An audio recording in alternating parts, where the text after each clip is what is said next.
വിവാദത്തിൽ കഴമ്പുണ്ടോ? എന്താണ് നിയമം പറയുന്നത്? ഇന്നലെ എന്താണ് സംഭവിച്ചത്? വിനേഷ് അത് വിശദമായി പറഞ്ഞു തരും.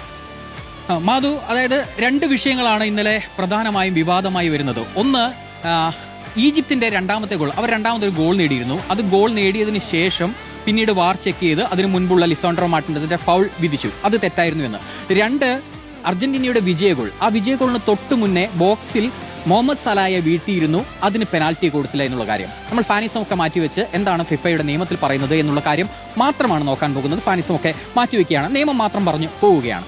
അപ്പോൾ അതിൽ ഫിഫ റൂളിൽ പറയുന്ന അറ്റാക്കിംഗ് ഫേസ് ഓഫ് പ്ലേ എന്ന് പറയുന്നത്, അത് ഫിഫ ലോ 12 പറയുന്ന ഫൗളും അച്ചടക്ക നടപടികളും എന്ന ഭാഗമായി ചേർന്ന് വായിക്കേണ്ടതുണ്ട്. അപ്പോൾ വാർ നോക്കുകയാണെങ്കിൽ, ഒരു ഗോൾ നേടി ഗോളിന് ശേഷമുള്ള വാർ നോക്കുകയാണെങ്കിൽ ആ ഗോളിന്റെ തുടക്കം മുതൽ വാർ പരിശോധിക്കണം എന്നുള്ളതാണ്.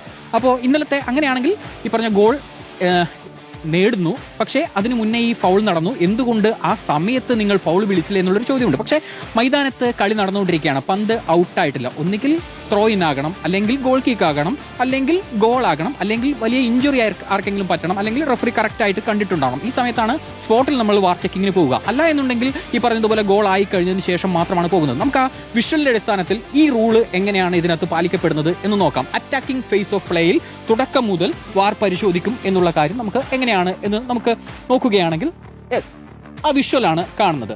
ഇതാണ് ലിസാൻഡ്രോ മാർട്ടിനസിന്റെ പരിക്കിന്റെ ദൃശ്യം എന്ന് പറയുന്നത്. ഇവിടെ നോക്കുക നിങ്ങൾ, 3 റൗണ്ടുകൾ കാണാൻ കഴിയുന്നുണ്ട്. ഒന്ന്, പന്ത് ആരുടെ കാലിലാണ് എന്ന് നോക്കുക. പന്ത് ലിസാൻഡ്രോ മാർട്ടിനസിന്റെ കാലുകളിലാണ് ഉള്ളത്, അതായത് കൺട്രോളിലാണ്, ലിസാൻഡ്രോ മാർട്ടിനസിന്റെ കൺട്രോളിലാണ് ഉള്ളത്. ഇനി ഈജിപ്തിന്റെ ഡിഫൻഡർ നോക്കുക, അദ്ദേഹം ഇവിടെ ജേഴ്സിയിൽ പിടിച്ച് പുറകെ നിന്ന് വലിക്കുന്നത് കാണാൻ കഴിയും. ഒന്നാമത്തെ ഫൗൾ. രണ്ടാമത്തെ ഫൗൾ ഇവിടെ കാലിൽ ചവിട്ടുന്നതും കാണാം, പുറകിൽ നിന്നുള്ള ടാക്കിളാണ് എന്നുള്ളത് കാണാം. അപ്പോൾ ഈ ഫൗളിന്റെ കാര്യത്തിൽ ആർക്കും സംശയം ഉണ്ടാകും എന്ന് തോന്നുന്നില്ല. അതായത് പന്ത് അർജന്റീന താരം ലിസാൻഡ്രോ മാർട്ടിനസിന്റെ കാലുകളിലായിരുന്നു, കൺട്രോളിലായിരുന്നു, അപ്പോഴാണ് പുറകിൽ നിന്നുള്ള ഫൗൾ വന്നിട്ടുള്ളത് എന്ന് നമുക്ക് കൃത്യമായി കാണാൻ കഴിയും. അത് കഴിഞ്ഞിട്ടാണ് കൃത്യമായി കാണാം, അതിനുശേഷമാണ് ലിസാൻഡ്രോയെ വീഴ്ത്തി ഈ പന്തുമായി മുന്നോട്ട് പോകുന്നതും അത് ഗോൾ അടിച്ച് ആഘോഷിച്ചതും അതിനുശേഷമുള്ള വാർ ചെക്ക് വന്നതും. അപ്പോൾ കൃത്യമായി ഫൗളാണ് എന്നുള്ള കാര്യത്തിൽ യാതൊരു സംശയവുമില്ല. ഇനി നമുക്ക് രണ്ടാമത്തെ കാര്യം കൂടി പറയാം. രണ്ടാമത്തേത്, എന്തുകൊണ്ട് മുഹമ്മദ് സലായുടേത് ഫൗൾ വിളിച്ചില്ല എന്നുള്ളതാണ്. അതിൽ പറയുന്നത് ഇതാണ്, ക്ലിയർ ആൻഡ് ഒബ്വിയസ് എറർ എന്നുള്ള റൂളിൽ പറയുന്ന ലോ 12 ഫൗളും അച്ചടക്ക നടപടികളും എന്നുള്ള ഭാഗത്തും അവിടെ ക്ലീൻ ടാക്കിളിന് ശേഷമുള്ള കോണ്ടാക്ട് അത് ഫൗളായി കണക്കാക്കില്ല എന്നുള്ളതാണ്. അത് വലിയ കോണ്ടാക്ട് ആണ്, അല്ലെങ്കിൽ എതിരാളിക്ക് പരിക്ക് പറ്റുന്ന രീതിയിലുള്ള കോണ്ടാക്ട് ആണ് എങ്കിലൊക്കെ പിന്നെ പരിഗണിക്കും. ഇത് ക്ലീൻ ടാക്കിളിന് ശേഷമുള്ള ചെറിയ കോണ്ടാക്റ്റുകൾ അത് പരിഗണിക്കില്ല എന്നുള്ളതാണ്. അത് നമുക്ക് വീഡിയോ കാണിച്ച് തന്നെ വിശദീകരിക്കാൻ കഴിയും. മുഹമ്മദ് സലായെ ഫൗൾ ചെയ്യുന്ന ഭാഗമാണ് ഈ കാണുന്നത്. ഇവിടെ നോക്കുക, പന്ത് ആദ്യം ടച്ച് ചെയ്യുന്നത് ഇത് അൽവാരസ് ആണ്, ഇത് സലയാണ്. അപ്പോൾ പന്തുമായി മുഹമ്മദ് സല വരുന്നു, പന്ത് ഇവിടെയുണ്ട്. ഈ ഡിഫൻഡറുടെ ആദ്യത്തെ ടച്ച് എന്ന് പറയുന്നത് കൃത്യമായിട്ട് പന്തിന്മേലാണ് എന്ന് കാണാം. അപ്പോൾ തന്നെ ആദ്യ ടച്ച് പന്തിലായി കഴിഞ്ഞു. പിന്നീടാണ് ഈ പന്ത് സലയുടെ കൺട്രോളിൽ നിന്ന് പോവുകയാണ്. സലയുടെ കൺട്രോളിൽ നിന്ന് പോയി പിന്നിലേക്ക് പോകുന്നുണ്ട്.